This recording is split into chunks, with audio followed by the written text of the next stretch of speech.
Okay, तो students, हम लोगों ने अपनी पुरानी क्लास में पढ़ा था पार्ट्स ऑफ स्पीच के विषय में कि कैसे पार्ट्स ऑफ स्पीच एक सेंटेंस में जो ये तीन चीजें होती हैं, सब्जेक्ट, वर्ब और ऑब्जेक्ट, इनके साथ कैसे पार्ट्स ऑफ स्पीच एक दूसरे को रिलेट करती हैं। यानी कि इधर भी नाउन है, फिर वर्ब है, इधर भी नाउन है। तो जो 8 पार्ट्स ऑफ स्पीच हैं वो कैसे इनमें नाउन, वर्ब या नाउन यानी कि सब्जेक्ट, वर्ब और ऑब्जेक्ट के साथ कैसे मिलकर सामंजस्य बना करके काम करते हैं, इस चीज को हम पढ़ चुके हैं। अब फ्रेंड्स, हम देखते हैं कि ये जो तीन चीजें हैं, सब्जेक्ट, वर्ब और एग्रीमेंट, यानी 1, 2 और 3, ध्यान रखिएगा एक सेंटेंस के लिए तीन चीजें रिक्वायर्ड होती हैं नॉर्मल एक सेंटेंस के लिए। तो ये जो डिजिट है ना 1, 2, 3 की, ये बहुत ही इंपॉर्टेंट डिजिट है, इसको याद रखिएगा। ये बहुत ही इंपॉर्टेंट है, हमारी लाइफ की सबसे इंपॉर्टेंट डिजिट यही है, क्योंकि हमारी पूरी जिंदगी इसी तीन पर चलती है। आप देखो, बचपन, जवानी, बुढ़ापा, वैसे ही जाड़ा, गर्मी, बरसात, वैसे सुबह, दोपहर, शाम, है ना। तो हमारी पूरी जिंदगी में तीन डिजिट चलती है और टेंस भी तीन है, प्रेजेंट, पास्ट और फ्यूचर, टेंस भी तीन ही है। अगर हम गॉड की बात करें तो हिंदुइज्म में माना जाता है कि तीन मुख्य देवता है, ब्रह्मा, विष्णु और महेश, यानी GOD, गॉड। ठीक है ना। तो ये जो तीन का नंबर है, इसको हम लोगों ने समझा, यानी कि जब ये तीनों चीजें एक साथ मिलती हैं तो जो एक नई चीज बनती है उसे कहा जाता है सेंटेंस। ठीक है फ्रेंड्स, तो सेंटेंस को आपने देख लिया। अब सेंटेंस की वैसे तो बहुत सारे स्ट्रक्चर्स आप लोगों ने पढ़े होंगे, बट हम आपको सेंटेंस का पहले एक जनरल स्ट्रक्चर बता दें कि क्या होता है। एक सेंटेंस जो होता है वो तीन टाइप का हो सकता है। एक जो सेंटेंस होता है, हम सबसे पहले सेंटेंस के टाइप की बात कर लें। टाइप 1, टाइप 2 और टाइप 3। सेंटेंस, तीन प्रकार के सेंटेंस आपके सामने आते हैं। कौन कौन से तीन प्रकार के आते हैं? पहला टाइप वो होता है जिसमें एक सब्जेक्ट होता है, फिर एक वर्ब होती है और फिर एक ऑब्जेक्ट होता है। ये होता है टाइप 1 का सेंटेंस।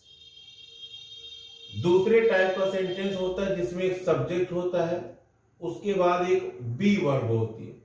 फ्रेंड्स, बी वर्ब का नाम जब भी लिया जाए तो आप समझ लीजिएगा कि बी वर्ब का मतलब होता है is, am, are present tense के लिए, वॉज वर्ब पास्ट टेंस के लिए, और विल बी और शैल बी फ्यूचर टेंस के लिए होता है बी वर्ब की जगह पर। ठीक है, तो वहां पर बी ऑलरेडी यूज होता है। तो वॉज वर्ब और इज, एम, आर ये बी वर्ब के उसमें आते हैं।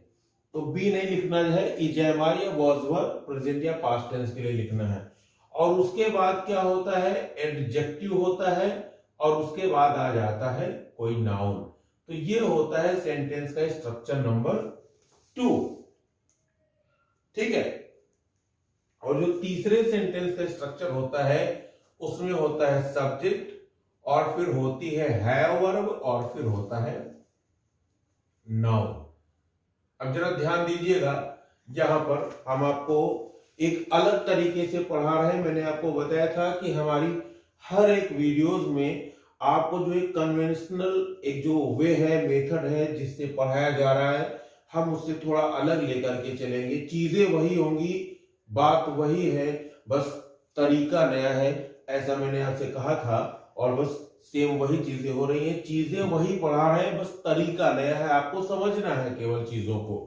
तो जो पहले टाइप का सेंटेंस, इसमें क्या है? सब्जेक्ट है, वर्ब है और ऑब्जेक्ट है।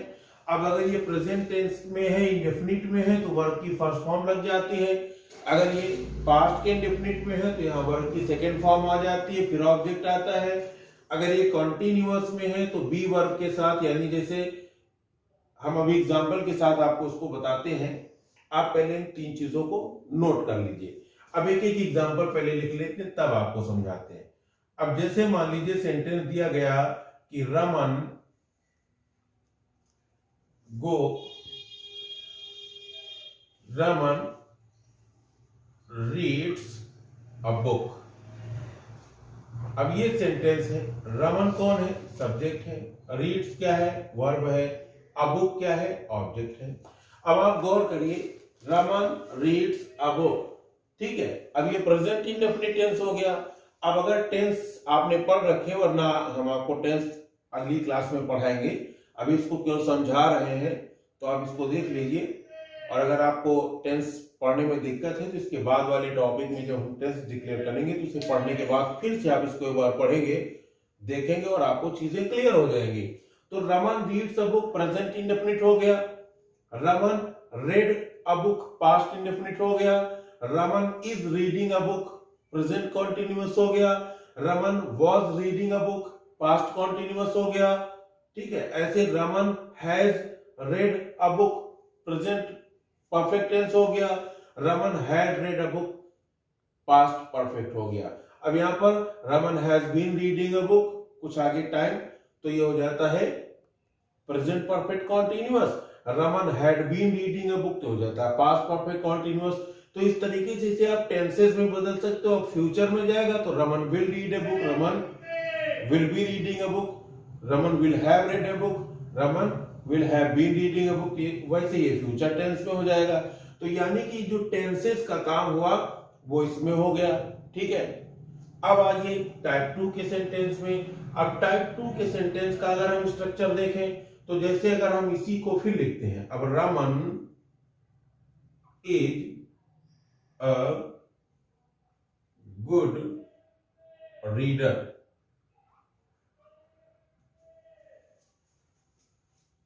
ठीक। यहां पर आर अगर आपको प्रॉपर नहीं दिख रहा है तो हम चलिए फिर से ऐसे बना देते हैं। अब देखिए, हमने एक कैरेक्टर लिया है रमन, ये, और यहां पर फिर रमन है। अब यहां पर रमन के बाद मैंने बताया ना कि बी वर्ब का मतलब होता है is, am, are, was verb. अब रमन रीड्स अ बुक ये प्रेजेंट टेंस का है, तो हमने यहां पर इज लगा दिया प्रेजेंट टेंस के लिए। आपको समझाने के लिए कोई भी टेंस में आप यूज कर सकते हो। तो हुआ Raman is a good reader. अब यहां पर अ गुड क्या है? एडजेक्टिव है, और रीडर क्या है? नाउन है, ठीक है। रमन क्या है? आपका सब्जेक्ट है, ये भी नाउन है। तो ये हो जाता है आपका टाइप 2 का सेंटेंस। क्लियर? अब अगर हम थर्ड टाइप ऑफ सेंटेंस की बात करें तो यहां पर अगर हम ये लिख दें कि रमन हैज मेनी बुक्स,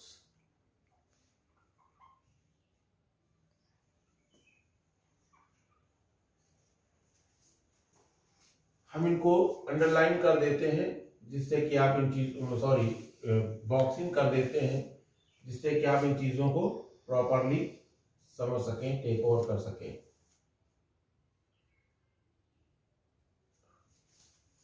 अब now I have written 3 sentence, हमने 3 तरीके के सेंटेंस लिखे।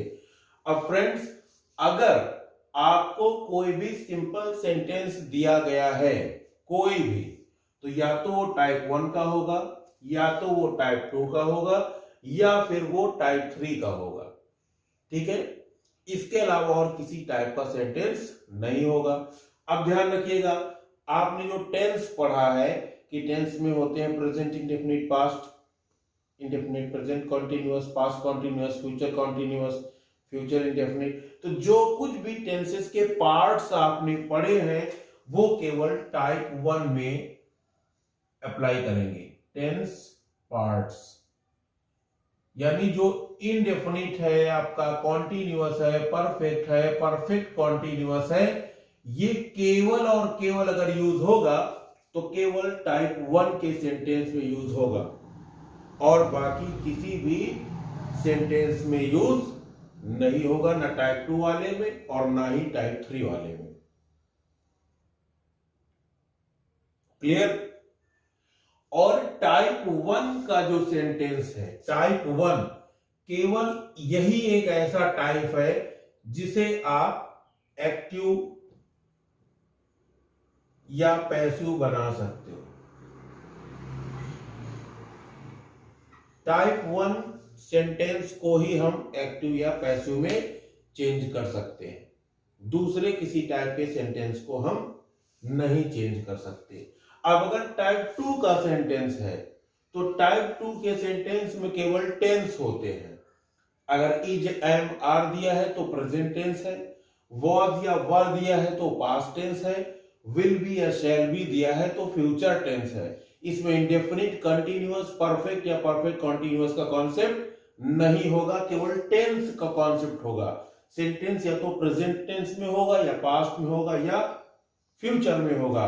और सेम चीज टाइप 3 में भी होगी। यहां पर भी आपके क्या होगा, या तो प्रेजेंट होगा या पास्ट होगा या फ्यूचर होगा, कंटिन्यूअस वाले पार्ट्स नहीं होते।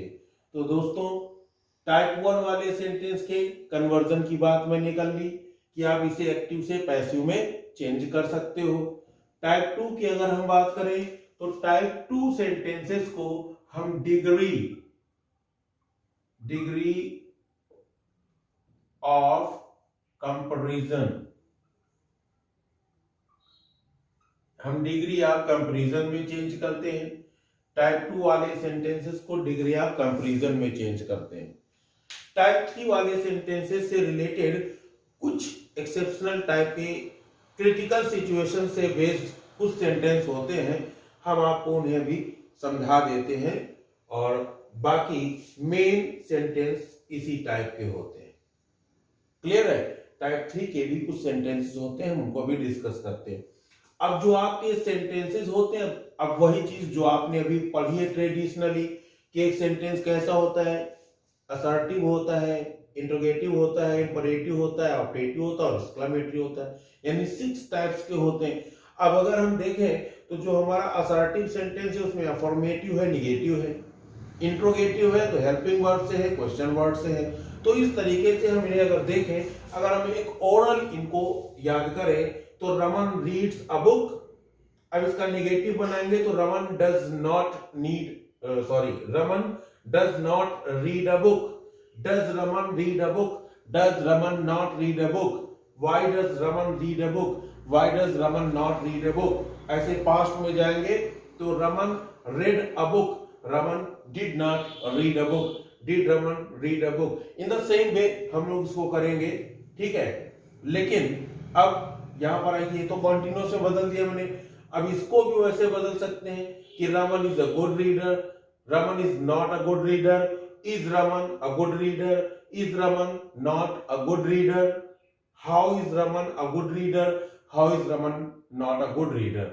अब यहां पर देखिए निगेटिव बनाने में, अब ये हम आपको इसलिए बता रहे हैं कि जब आप निगेटिव सेंटेंस की बात करोगे तो यहां पर यानी टाइप 3 के सेंटेंसेस में एक बहुत ही खास चीज आती है, और वो खास बात होती है, हम आपको समझाते हैं वो खास बात क्या होती है। आइए, हम बात कर रहे थे निगेटिव सेंटेंस बनाने की। तो निगेटिव सेंटेंस बनाने के लिए हमें कौन कौन से वर्ड मिलते हैं जिनसे हम निगेटिव सेंटेंस को फ्रेम करते हैं।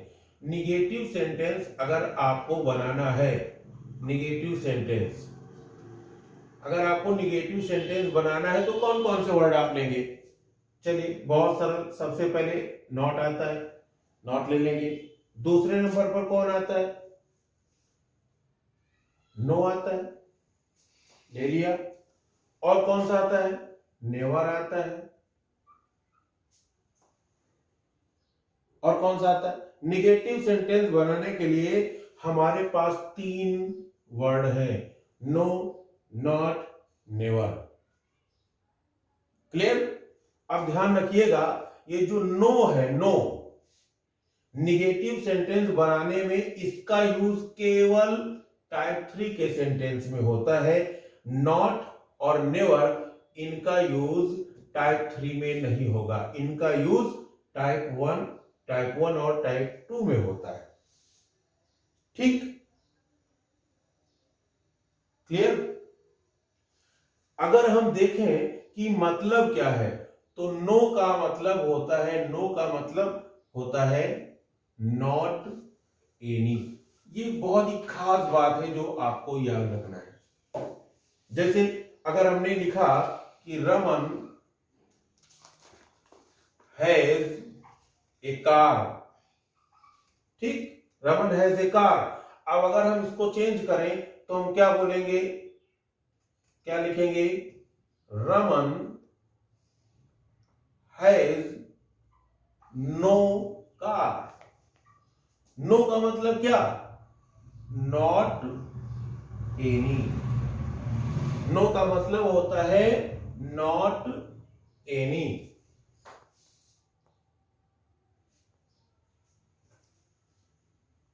नो का मतलब। तो फ्रेंड्स आपने देखा कि नो का मतलब होता है नॉट एनी।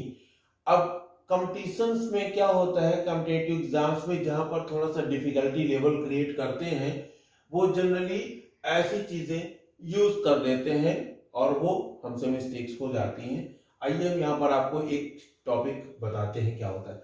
अब जैसे एक सेंटेंस हमने लिखा और हम इसको थोड़ी देर के लिए रब कर देते हैं ऊपर के पोर्शन को। अब लिखा है he has no any pen, he has no any pen। अब देखने में कुछ सही लग रहा है, no any pen, हाँ नहीं है, कोई पेन नहीं है। It looks like it is right, but the sentence is wrong, क्योंकि no any अगर आपने लिख दिया तो इसका मतलब हो गया not any pen। अब देखो क्या गड़बड़ है, यानी कि एक एनी ज्यादा है, यानी ये एनी नहीं होना चाहिए था। यही हमारी मिस्टेक है और इसे हमें इंप्रूव करना है। तो चलिए आज के लिए इतना ही। अब अगली वीडियो में हम आपको टेंस के विषय में बताएंगे।